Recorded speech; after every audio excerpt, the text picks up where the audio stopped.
Merhaba dostum, hoş geldin. Bugün seninle biraz gerileceğiz, biraz şaşıracağız ama en çok da bir insan bunu nasıl yapar diye sorgulayacağız.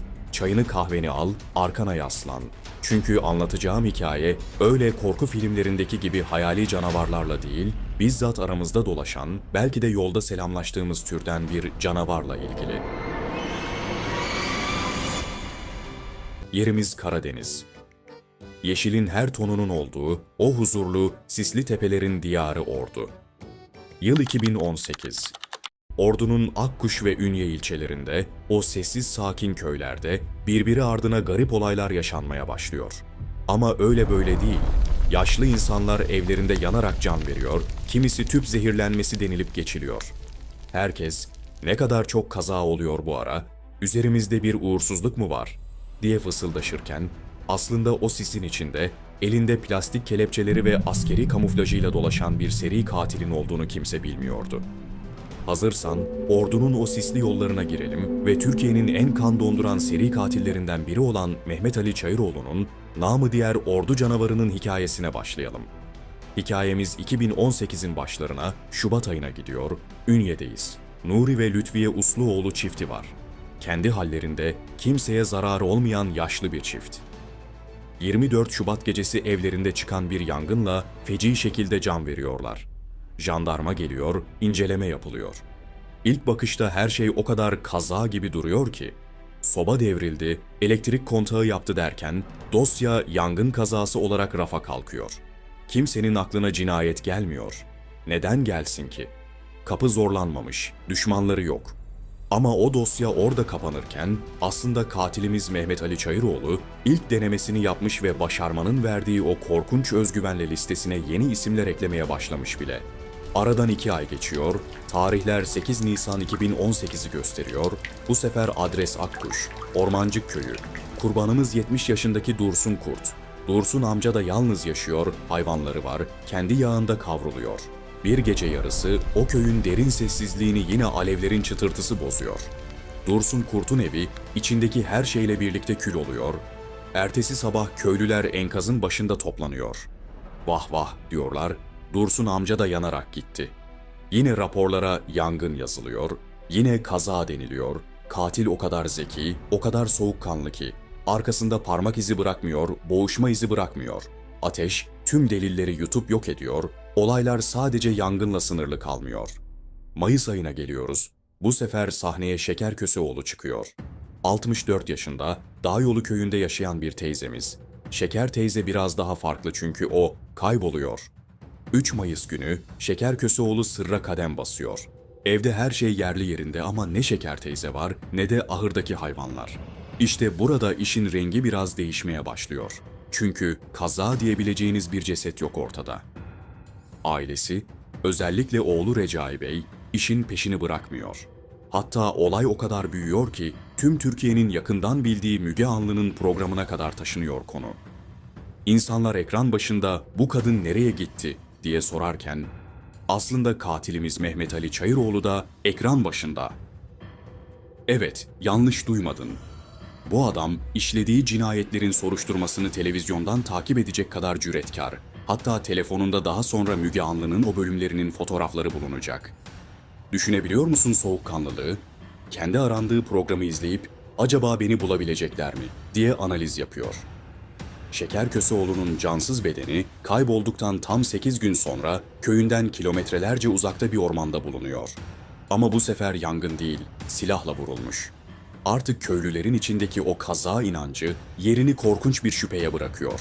Aramızda bir katil mi var? Katil durmuyor. Çünkü henüz yakalanmadı. Henüz kimse ondan şüphelenmiyor. Temmuz ayı geliyor, yazın en sıcak zamanları. 12 Temmuz'da Hasan Bayram, 22 Temmuz'da Sabri Güneş hayatını kaybediyor. Bu sefer yöntem değişiyor. Yangın çok dikkat çektiği için mi bilinmez, katilimiz tüp gazı zehirlenmesi süsü vermeye başlıyor. Hasan amca evinde ölü bulunuyor, yanında açık bırakılmış mutfak tüpleri. Herkes yaşlı adam, kokuyu alamadı, açık unuttu garibim, diyor. Oysa o sırada Hasan amcanın evindeki değerli eşyalar, tüfeği ve belki de cebindeki 3-5 kuruş çoktan katilin cebine girmiş durumda. Hatta Hasan Bayram'ın aslında zehirlenmeden önce etkisiz hale getirildiği, belki de bağlandığı detayları sonradan ortaya çıkacak ama o an o karmaşada yine kaza denilip geçiliyor. Düşünün arkadaşlar, bir köy yerindesiniz. Komşunuz yanıyor, öbürü zehirleniyor, diğeri ormanda vurulmuş bulunuyor. O 2018 yazı Akkuş köyleri için tam bir kabusa dönüşüyor. Ve geldik filmin koptuğu yere. 31 Temmuz 2018. Karaçal Köyü, Senayi ve Ümit Türedi çifti. Bu çiftimizde evlerinde ölü bulunuyor.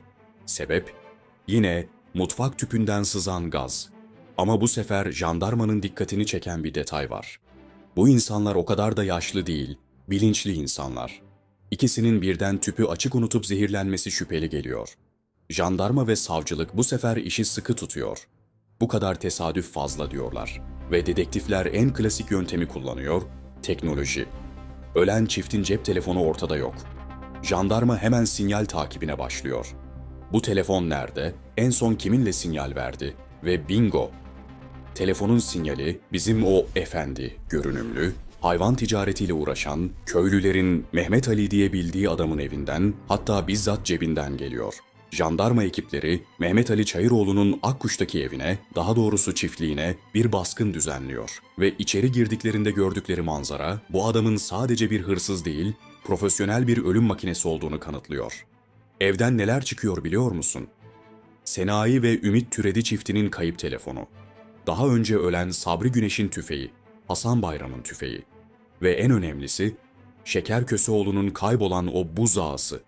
Evet, kadıncağızı öldürüp ahırındaki danayı çalıp kendi ahırına bağlamış. Oğlu Recai, hayvanı görür görmez tanıyor. Bitti mi? Hayır. Evde yüzlerce, tam 230 adet, plastik kelepçe, askeri kamuflajlar, kar maskeleri ve sahte kimlikler bulunuyor. Bu kelepçeler ne içindi? Muhtemelen daha işleyeceği yüzlerce cinayetin hazırlığıydı. Adam resmen bir ordu kurar gibi ekipman düzmüş. Kurbanlarını bu kelepçelerle bağlayıp sonra o kaza süslerini verdiği anlaşıldı.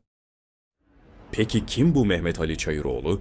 Dışarıdan baktığınızda hayvan alıp satan, ticaret yapan bir adam. Kurbanlarını da böyle seçiyor zaten. Köylere gidiyor, "Teyze hayvanın var mı, satar mısın?" diye sohbete giriyor. Gözüne kestirdiği, yalnız yaşayan, savunmasız yaşlıları belirliyor, keşif yapıyor.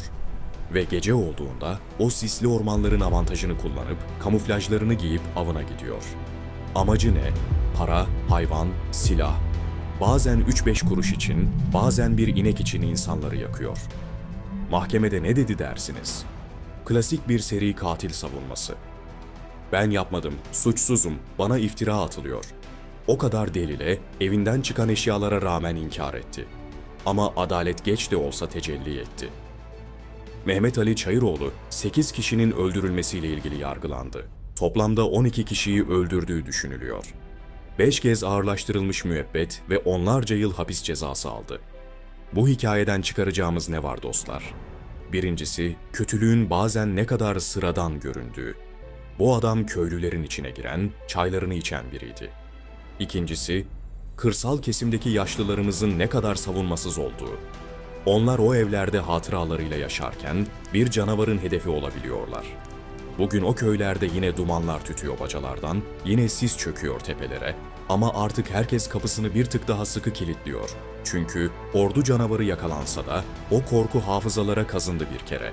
İşte böyle 2018 yılında ordunun üzerine çöken o kara bulutun Mehmet Ali Çayıroğlu'nun hikayesi buydu. Umarım videoyu beğenmişsindir. Beğendiysen o butona basmayı, bu tarz gerçek suç hikayeleri için kanala abone olmayı unutma.